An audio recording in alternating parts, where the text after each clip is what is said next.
महाराज, जैसे ही देव ऋषि नारद जी ने पुत्री की रेखाओं को देखा है, कहने लगे हैं इनकी तो हृदय सम्राट भगवान श्याम सुंदर बनेंगे। जब इतनी बात देव ऋषि नारद जी ने कही है, महाराज भीष्मक सोचने लगे, मन में इतने खुशी है कि हमारे दामाद भगवान कन्हैया बनेंगे, हमारे आंगन में बनकर आएंगे, हमारा घर पवित्र हो जाएगा। आज भक्तों देव ऋषि नारद जी का बड़ा ही सम्मान किया है, बड़ी ही प्रेम से भोजन ग्रहण करवाए हैं। इसके बाद में जब देव ऋषि नारद जी चलने लगे हैं तो उनके मन में विचार गूंजने लगे हैं। कर रही हैं, प्रभु उनकी रक्षा करते रहे, सदा भंडार को बढ़ते रहे। प्रेम से बोलिए गोविंद भगवान की। जब देव ऋषि नारद जी इतनी बात कहकर चलने लगे हैं तो उनके मन में विचार गूंजने लगे हैं। एक तरफ से देव ऋषि नारद जी रुक्मणी का हाथ छोड़ रहे हैं और एक की छोड़ कर हाथ रुक्मणी का नारद चले, दिल में बातें छिपी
देव ऋषि नारद जी जैसे चले हैं तो उनके मन में विचार गूंज रहे हैं। रुक्मणी द्वार पर बैठी हुई हैं, छोटी हैं लेकिन समझदार हाथी हैं, और देव ऋषि नारद जी वीणा को बजाते हुए गुनगुना रहे हैं। क्या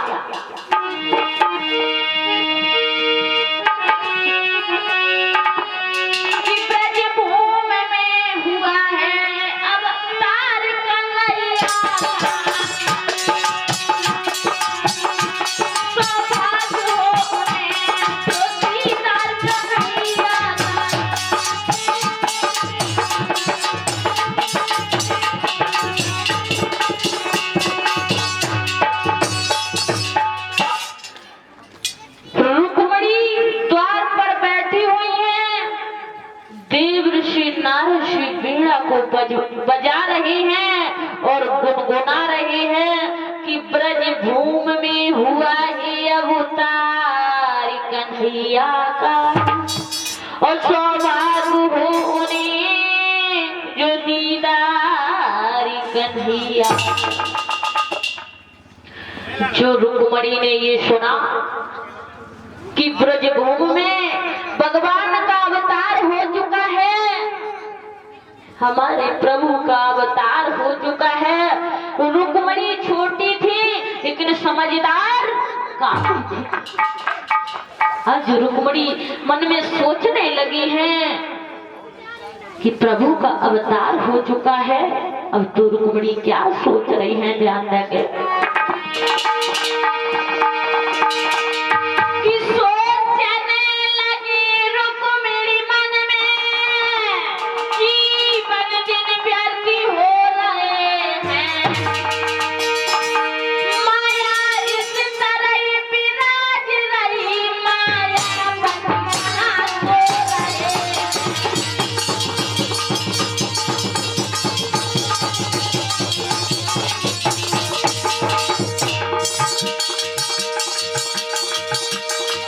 चलते फिरते बैठते सोते, श्री कृष्ण चरण गुणगान लगे। सखियों में चर्चा छिड़ जाए तो हर के गीत सुनाने लगे।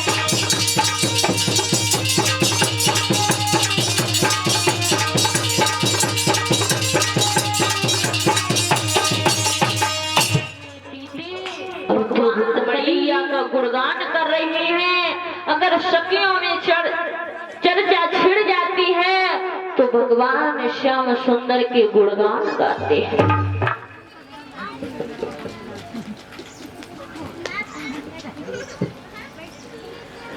सखियों में अगर चर्चा छिड़ जाती है तो भगवान श्याम सुंदर के गीतों को सुनाती है। धीरे धीरे समय गुजरता चला गया है। रुक्मिणी धीरे धीरे जब कुछ बड़ी हुई है तो सहेलियों के साथ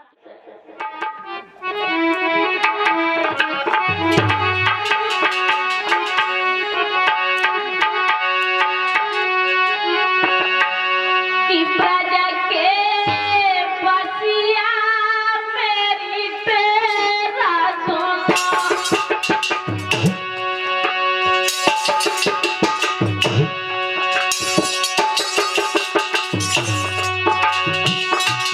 मेरी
रुक्मणी सहेलियों से कहने लगी, बहन चलो आज गुड़िया और गुड्डे का खेल खेलते हैं।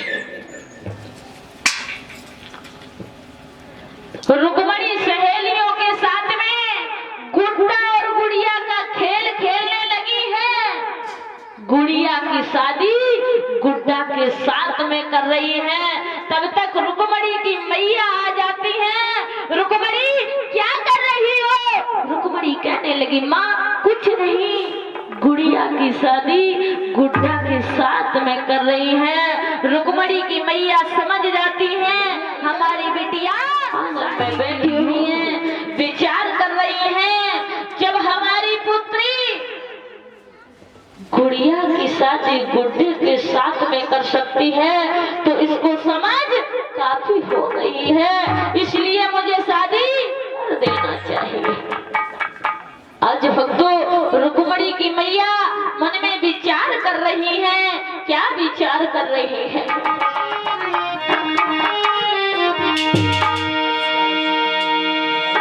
अरे रानी मन में कई लली मेरी पड़ी हुई गई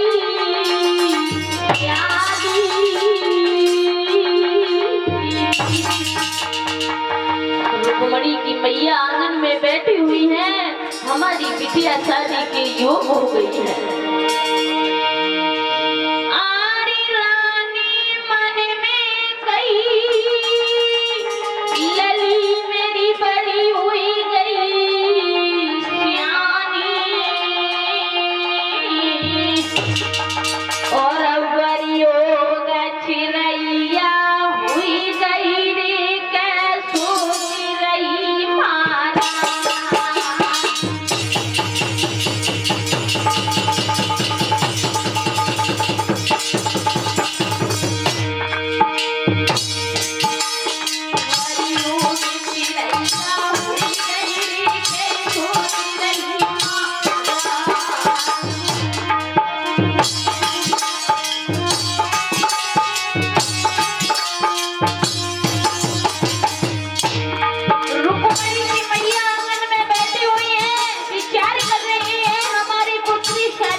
जब तो एक दूसरे की सभा में बैठा हुआ था, व्यक्ति खड़ा हुआ और कहने लगा है, महाराज सबसे बढ़िया गया कि राजा जरासंध है, उनके साथ में अपनी पुत्री का विवाह कर दीजिए तो कितना अच्छा रहे। तब तक दूसरा खड़ा होकर कहने लगा, कौरवपति महाराज दुर्योधन है।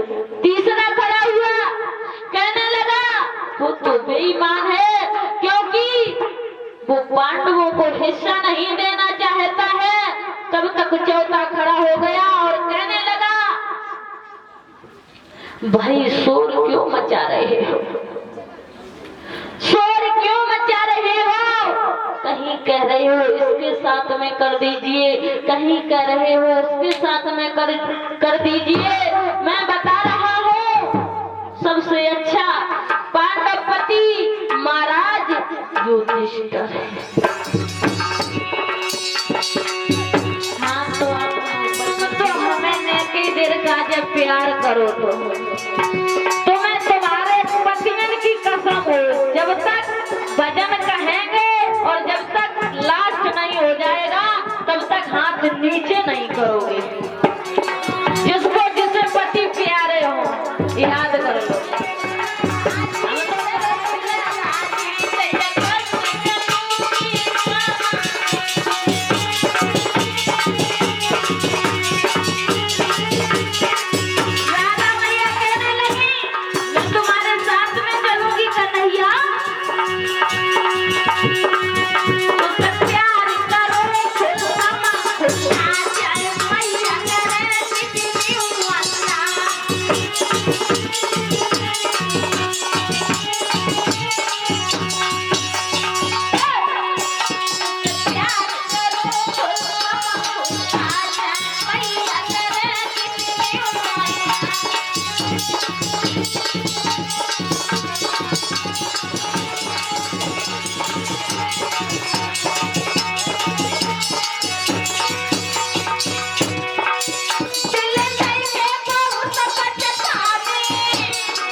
निकालो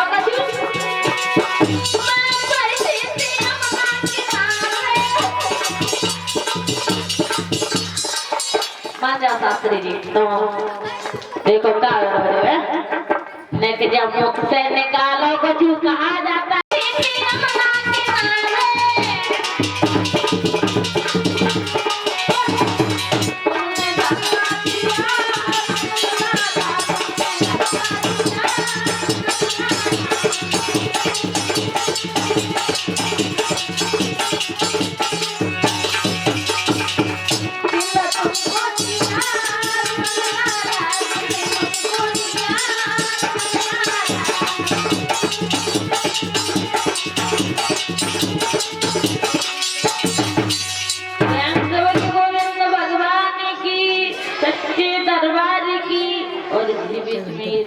शादी की बातें हो रही हैं।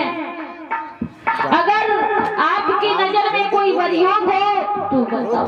पूरे चालू ही ना रखो, दूसरी मेमोरी डाल। तो महाराज भीष्म कहने लगे हैं, रुको कहने लगा कि यहाँ पर प्यार हो जाए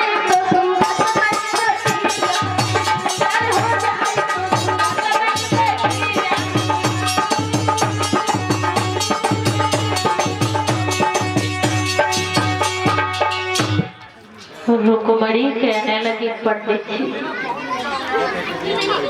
प्यार में कभी दौलत नहीं देखी जाती है।